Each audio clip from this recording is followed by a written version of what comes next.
जय हिंद इंडिया। मैं आ गया हूँ आज एक नए करंट अफेयर टॉपिक के साथ, जो कि एग्जाम प्रोस्पेक्टिव से ज़रूरी है ही, साथ ही साथ कॉमन अवेयरनेस के लिए भी बहुत ही इंपॉर्टेंट है। आज मैं बात करूंगा बेसिकली किसके बारे में, आज मैं बात करूंगा ओआईसी के बारे में। ओआईसी मतलब क्या होता है? Organisation of Islamic cooperation. तो एक ये ऑर्गेनाइजेशन है जिसके बारे में हम ब्रीफ में बात करेंगे। साथ ही साथ हम ये बात करेंगे कि ये न्यूज़ में क्यों है, organisation of Islamic cooperation news में क्यों है। सबसे पहले आप ये जान लो कि ओआईसी है क्या। तो ओआईसी एक इंटरनेशनल ऑर्गेनाइजेशन है जिसको बनाया गया था 1969 में। इसके मेंबर हैं 57 कंट्रीज इसके मेंबर हैं। ये बेसिकली किस चीज़ के लिए बनाया गया था? ये बनाया गया था जो voice of the Muslim world है, मुस्लिम को सपोर्ट करने के लिए, जो मुस्लिम कंट्रीज हैं उनका ही एक ग्रुप है, उनको सेफगार्ड या प्रोटेक्ट करने के लिए ये ग्रुप बनाया गया था, उसमें हारमोनी एंड पीस मेंटेन रखने के लिए। ठीक है। और एक कुछ और इंपॉर्टेंट चीज़ें हैं जो आप यहाँ पे देख लीजिए। इसको बनाया गया था 1969 में, इसका चार्टर अडॉप्ट किया था 1972 में, इसके फाउंडिंग मेंबर्स थे 30, उसके बाद इसमें 57 मेंबर अभी प्रेजेंट में हैं। इसका मतलब होता है organisation of Islamic cooperation, OIC का मतलब होता है। इसकी अगर की बॉडीज़ की मैं बात करूँ तो की बॉडीज़ है काउंसिल ऑफ फॉरेन मिनिस्टर की, जनरल सेक्रेटरीट है, इस्लामिक समिट है और अलकायदा कमेटी है। ये इसके मेन बॉडी या की बॉडीज़ हैं। ठीक है।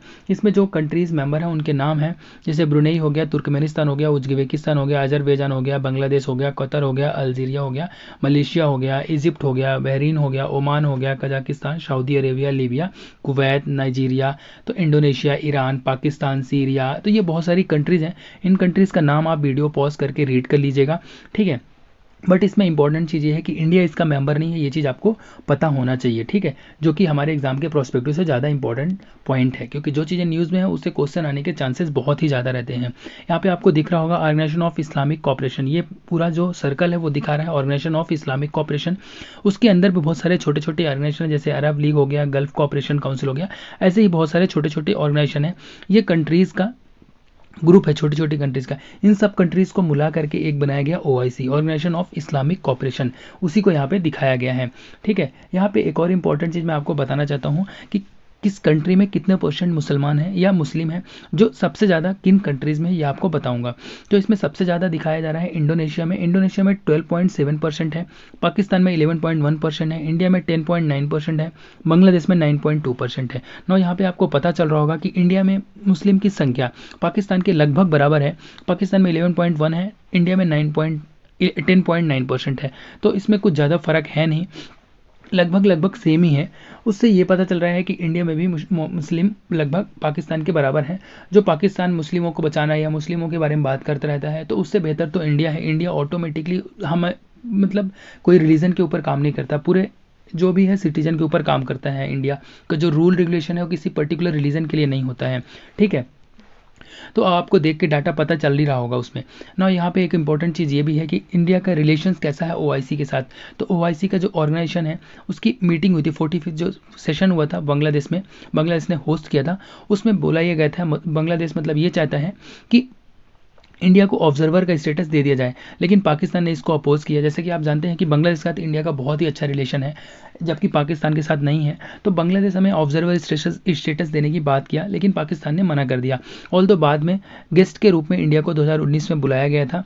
ठीक है। जिसमें बोला जा सकता है कि डिप्लोमेटिक विक्ट्री हुई है इंडिया की। ठीक है। इसमें एक इंपॉर्टेंट चीज़ ये भी है कि इंडिविजुअली अगर इंडिया का देखा जाए रिलेशंस, तो बाकी जो ओआईसी के मेंबर्स हैं उनके साथ बहुत ही अच्छा है। यूएई हो गया, सऊदी अरेबिया हो गया, इनके साथ भी रिलेशन हम इम्प्रूव कर रहे हैं। ठीक है। जो 68th रिपब्लिक डे था 2017 का, उसमें crown Prince of Abu Dhabi already बुलाए हुए थे एज अ चीफ गेस्ट। ठीक है। इन सब चीज़ों को देख के आपको पता चल रहा होगा कि इंडिया का रिलेशन ओआईसी की जो मेंबर्स हैं उनके साथ बहुत ही अच्छा है। ठीक है। साथ ही साथ मैं आपको एक और इंपॉर्टेंट इन्फॉर्मेशन देना चाहता हूँ कि जो इस्लामिक डेवलपमेंट बैंक है, ये बैंक बेसिकली 1973 में बनाया गया था और बेसिकली इसको ओपन किया गया था 1975 में। ये जिद्दाह में इसका हेडक्वार्टर है। बनाया किस लिए गया था? बेसिकली इसका एम क्या है? इसका एम यही है कि जो मुस्लिम कंट्रीज़ हैं उनको फाइनेंशियली असिस्टेंस प्रोवाइड कराना। जो भी इसके मेंबर हैं उसमें जो ओआईसी के मेंबर हैं उन्हीं को ये हेल्प प्रोवाइड कराता है, फाइनेंशियली हेल्प प्रोवाइड करने के लिए ये बैंक बनाया गया था। ठीक है। अब यहाँ पे आप ये देख लीजिए न्यूज़ में क्यों है। न्यूज़ में ये इसलिए है कि ओआईसी की अभी मीटिंग हुई थी पाकिस्तान में। किस चीज़ के लिए हुई थी? ये अफगानिस्तान को सपोर्ट करने के लिए। जो अफगानिस्तान में अभी प्रॉब्लम चल रही है, फाइनेंशियली इकोनॉमिक जो क्राइसिस चल रहा है, जो लोग वहाँ पे भूखे मर रहे हैं, उनको सपोर्ट देने के लिए बेसिकली ये मीट किया गया था ओआईसी के। मतलब इनका मीटिंग करके हम वो ये डिस्कस करना चाहते थे उन लोग कि जो अफगानिस्तान में प्रॉब्लम है उसको कैसे शॉर्ट आउट किया जाए।